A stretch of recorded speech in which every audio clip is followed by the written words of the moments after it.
Godfred says he still wants more. No. I think that I want to hear his views on the football because I'm so happy with Morocco. And they are the little cloud, the little whatever they call it, the cloud that could at the end of the little brightness in the day for me. Okay, maybe I'll start by asking you what is behind their success, because they beat Belgium, they drew with Croatia, and then they rode out Spain. Planning and plenty of money. Oh, is money? A lot.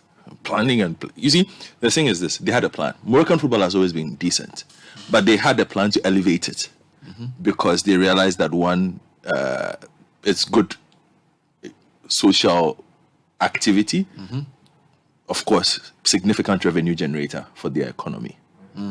Okay, and then three, politically, had also reached a place where, if you realize, Morocco has bid for the last 2 World Cups.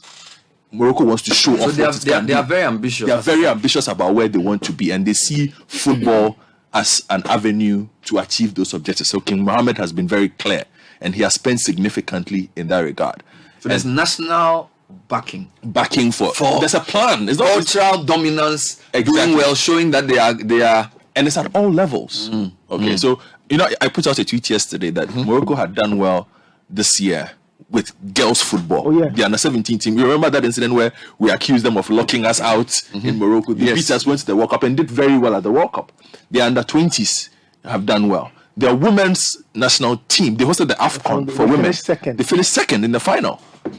Now, their men have won in the quarterfinals of the World Cup after a very long time. They took Hervé to the previous AFCON. It didn't really work, but you could see their plan. The plan was there. They followed it. Vahid Alilogic was there. Then Walid Regragui, their club sides have also done very well on the continent. They won the Champions League not too long ago with this particular coach who was then given the job. And in all this, it brings me to Ghana, and I keep thinking, this is a conversation we've had several times, and it's a conversation we have after every major tournament. But I want us to stop having that conversation where we come back and we are like, what could we have done? You see, the other time I was telling you about why I needed to speak to the sports minister and why my disappointment with several sports ministers. Bernard, we've earned $40 million from this World Cup? From World Cups that we've attended. $40 million. If my mathematics is right, roughly around $40 million. We earned 8 in 2006. We earned 14 in 2010. We earned around 8 in together. Yes, in Brazil. And then this one we are bringing home 9.5 million altogether. As the budget that we took to this World Cup, of the money that we were earning, we planned to spend $8.3 million out of it before we come back to Ghana. In 2.5 weeks. On what? Payments, whatever it is that they want to do. The budget estimate was to spend 8-point-something million. And my position on this matter is, it's not something that we should accept anymore.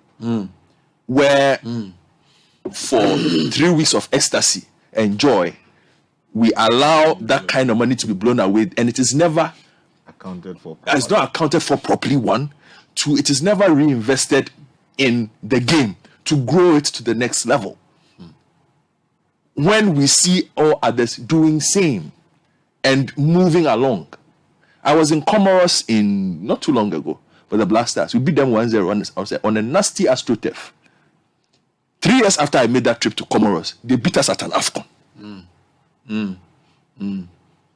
So we are peeping over the cracks. We like to do that over a long period, and we've done it.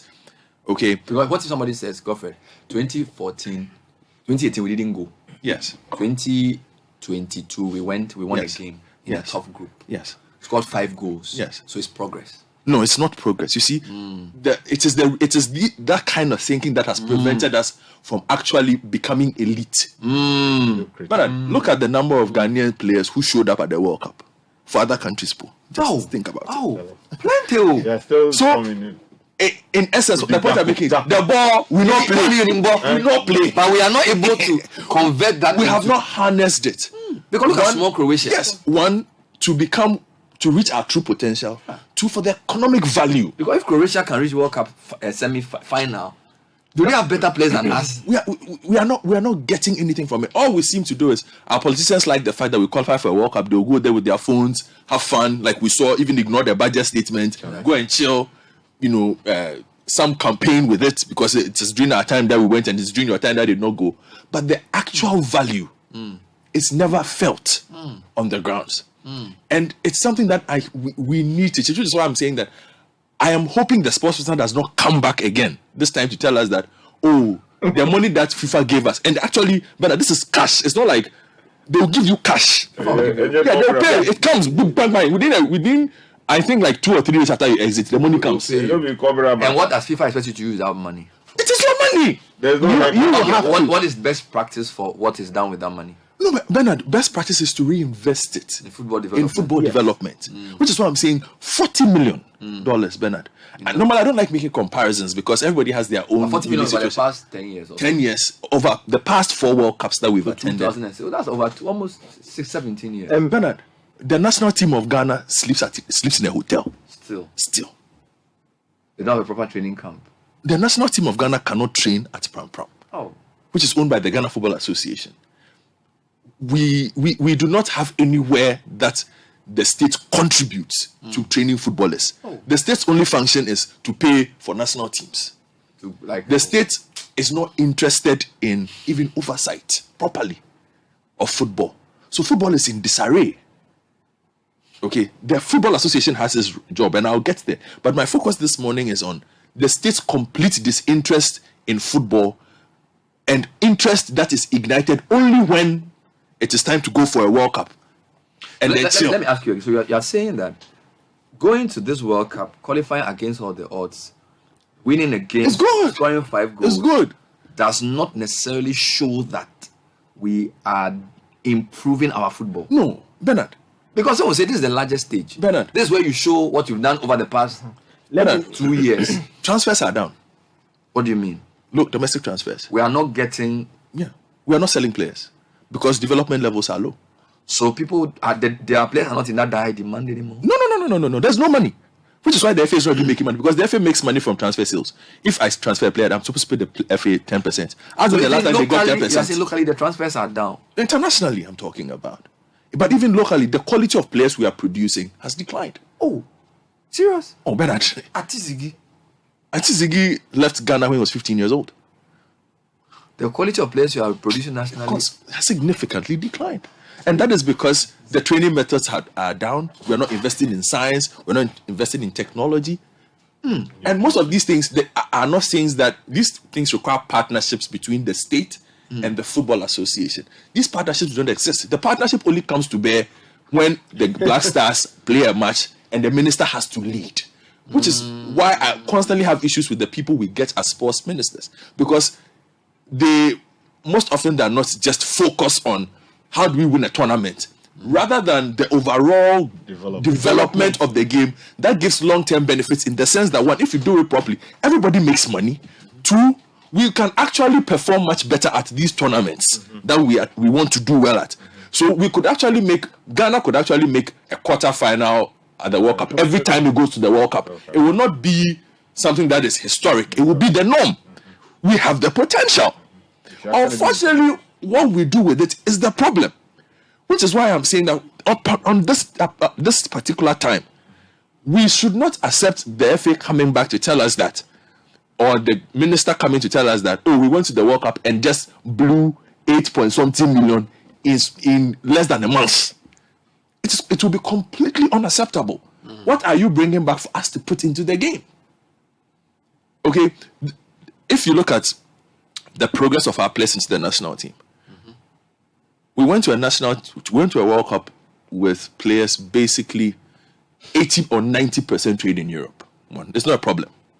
I don't have a problem there. The problem I have, though, is the fact that over the past 14 or 15 years, we have seen a significant decline in the per capita of numbers of players who transition from the juniors to the seniors. We went to this World Cup with Ishaku Fatau basically being a standout from the age groups. Kudus. From a different generation. Okay, fine, yeah. You understand? Kudus as well. from a period where Aloski, we went to a World Cup with 8 or 9. So you see what the numbers. We've gone from a period where we could put 8 or 9 who came from under 12 all the way through to the senior level to 2. Or sometimes even 1. That's a serious. That's serious. Negative trend. And it's something that we need to fix overall. There are significant problems there, and I just want the people who run football in this country to pay a bit more attention. Look, I've spoken several times about the Winneba Sports College. You should visit it. It's in shambles. It's all over the place. They say they are building resources, something. We don't know when it's going to be completed. My point this morning is, look, let us not let this end. Our interest should not be we went to the World Cup and did well, scored 5 goals and did this and conceded 7. And the opportunity that it gives to our politicians to show off. Oh, Ghana, they wear their jerseys, they do this. Because after that, they completely have no interest. I'll give a typical example. My MP was in Qatar. There are 84 teams in her constituency. 84. Ablekuma West. Yes, 84. That's small place. Yes. Wow. 84. Are you serious? Football team. Bernard, ask where we play football in Ablekuma West. Oh, you played at your park Arena. How many? Liberty Professionals owns Karenov. They play there. The rest, where do they play? Zonta Park. Which park? Koji. Is in Dafa? That is in Dafa. Dafa is not in They've been selling off in Dafa for the past 10 years. Small. The last time it took Chenche to organize a protest to stop them selling it.